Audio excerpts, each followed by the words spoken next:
എല്ലാവരും ഓമിക്കുട്ടിയെ മിസ് ചെയ്യുന്നു. ഓമിക്ക് വേണ്ടി ഡ്രസ്സ് വാങ്ങാനൊക്കെ പോയിട്ട് മറ്റേ കുട്ടികളുടെ എന്തോ അല്ലേ പണ്ടത്തെ കുട്ടികളുടെ കടയിലൊക്കെ പോകുമ്പോഴത്തേക്ക് ബേബി ഗേൾസിൻ്റെ ഡ്രസ്സാണ് അടിപൊളി. ബോയ്സിൻ്റെ അങ്ങോട്ട് നോക്കുമ്പോഴത്തേക്ക് ഒരു വെറൈറ്റി ഇല്ല. കഷ്ടപ്പെട്ടാണ് ഒരെണ്ണം എടുത്തത്. അവന് അടുത്ത് കുറേ ഗിഫ്റ്റ് കിട്ടി. ഞങ്ങളുടെ ക്ലോസ് ഫ്രണ്ടും ഫാമിലിയും കുവൈറ്റിൽ നിന്ന് കുറേ ഡ്രസ്സ് കൊണ്ടുവന്നേ. 10 പേർ ഡ്രസ്സാണ് തോന്നുന്നു. 10 പേർ ഡ്രസ്സ് കൊണ്ടുപോകും. അതൊന്നും യൂസ് ചെയ്തിട്ടൊക്കെ ഇരിക്കും. അവിടെ ഞങ്ങൾ ഇറങ്ങി വെറുതെ അധികം ഒന്നും വാങ്ങണ്ട, ഇത്രയും പുതിയത് വീട്ടിൽ പൊട്ടിക്കാത്ത ഇരിക്കുക. പിന്നെ അല്ലാതെ തന്നെ ഇടയ്ക്ക് അമ്മു ഇവിടുന്ന് ദുബായിൽ നിന്ന് ഇടയ്ക്ക് വാങ്ങിപ്പിച്ചിരുന്നു. അവൻ ചോദിച്ചു. പിന്നെ അവൻ യൂസ് ചെയ്യാത്ത തന്നെ കുറേ ഡ്രസ്സ് അവൻ ഇരിക്കുക ഇച്ചിരി വലുത്. അതുകൊണ്ട് നമ്മളിങ്ങനെ വെറുതെ ഡ്രസ്സൊന്നും വാങ്ങേണ്ട. ഊസിക്ക് ഇപ്പോൾ സിംഗപ്പൂർ പോയപ്പോൾ കുറേ ഷോപ്പ് ചെയ്തു. അവൻ നമ്മളൊരു ഡ്രസ്സ് വാങ്ങിച്ചു. അപ്പോൾ ഹൻസ് പറയും, അയ്യോ ഓമിക്ക് ഡ്രസ്സൊന്നും എടുക്കാൻ പറ്റില്ല. ഞാൻ പറയും ഓമിക്ക് ഡ്രസ്സൊന്നും വേണ്ട, എനിക്ക് അല്ലെങ്കിൽ ആവശ്യത്തിനുണ്ട്. നസന എല്ലാം കൂടെ ഇത് ഓസി എടുത്ത് കൂടുതലാകുമ്പോൾ ഓസി സ്ഥിരം എടുത്തങ്ങ് മാറ്റും, ആർക്കെങ്കിലും ഒക്കെ കൊടുക്കും. വെറുതെ വാങ്ങണ്ടെന്ന് പറയും. ഭയങ്കര ഇഷ്ടപ്പെട്ടു എന്ന് ഓസി പറഞ്ഞു. അവിടുത്തെ വെതർ അവന് ഇഷ്ടപ്പെട്ടു. അവൻ എന്നെ പോലെ അവന് ചൂട് ഇഷ്ടമല്ല, തണുപ്പാണ് ഇഷ്ടം. അതുകൊണ്ട് അവൻ സുഖമായിട്ട് പകലൊക്കെ ധാരാളം ഉറങ്ങാറുണ്ട്. നമ്മുടെ വീട്ടിലാകുമ്പോൾ എപ്പോഴും സൗണ്ടാണ്. അതുകൊണ്ട് പാവം അവർ അരമണിക്കൂർ ഇറങ്ങുമ്പോൾ എന്തെങ്കിലും സൗണ്ട് കേൾക്കും, അവൻ ചാടി എണീക്കും. നല്ല രസമുള്ള ഭംഗി.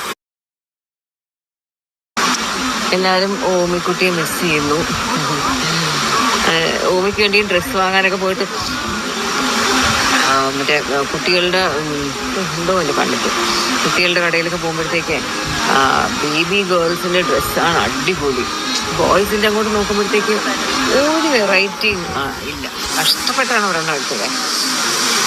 അവന് അടുത്ത് കുറേ ഗിഫ്റ്റ് കിട്ടി. ഞങ്ങളുടെ ക്ലോസ് ഫ്രണ്ടും ഫാമിലിയും കുവൈറ്റിൽ നിന്ന് കുറേ ഡ്രസ്സ് കൊണ്ടുവന്നേ. 10 പേർ ഡ്രസ്സാണ് തോന്നുന്നു. 10 പേർ ഡ്രസ്സ് കൊണ്ടുപോകും. അതൊന്നും യൂസ് ചെയ്തിട്ടൊക്കെ ഇരിക്കും. അവിടെ ഞങ്ങൾ ഇറങ്ങി വെറുതെ അധികം ഒന്നും വാങ്ങണ്ട, ഇത്രയും പുതിയത് വീട്ടിൽ പൊട്ടിക്കാത്ത ഇരിക്കുക. പിന്നെ അല്ലാതെ തന്നെ ഇടയ്ക്ക് അമ്മു ഇവിടുന്ന് ദുബായിൽ നിന്ന് ഇടയ്ക്ക് വാങ്ങിപ്പിച്ചിരുന്നു. അവൻ ചോദിച്ചു. പിന്നെ അവൻ യൂസ് ചെയ്യാത്ത തന്നെ കുറേ ഡ്രസ്സ് അവൻ ഇരിക്കുക ഇച്ചിരി വലുത്. അതുകൊണ്ട് നമ്മളിങ്ങനെ വെറുതെ ഡ്രസ്സൊന്നും വാങ്ങേണ്ട. ഊസിക്ക് ഇപ്പോൾ സിംഗപ്പൂർ പോയപ്പോൾ കുറേ ഷോപ്പ് ചെയ്തു. അവൻ നമ്മളൊരു ഡ്രസ്സ് വാങ്ങിച്ചു. അപ്പോൾ ഹൻസ് പറയും, അയ്യോ ഓമിക്ക് ഡ്രസ്സൊന്നും എടുക്കാൻ പറ്റില്ല. ഞാൻ പറയും ഓമിക്ക് ഡ്രസ്സൊന്നും വേണ്ട, എനിക്ക് അല്ലെങ്കിൽ ആവശ്യത്തിനുണ്ട്. നസന എല്ലാം കൂടെ ഇത് ഓസി എടുത്ത് കൂടുതലാകുമ്പോൾ ഓസി സ്ഥിരം എടുത്തങ്ങ് മാറ്റും, ആർക്കെങ്കിലും ഒക്കെ കൊടുക്കും. വെറുതെ വാങ്ങണ്ടെന്ന് പറയും.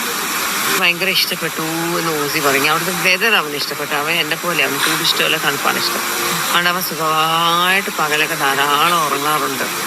നമ്മുടെ വീട്ടിലാകുമ്പോൾ എപ്പോഴും സൗണ്ടാണ്. അതുകൊണ്ട് പാവം അവർ അരമണിക്കൂർ ഇറങ്ങുമ്പോൾ എന്തെങ്കിലും സൗണ്ട് കേൾക്കും, അവൻ ചാടി എണീക്കും. നല്ല രസമുള്ള ഭംഗി.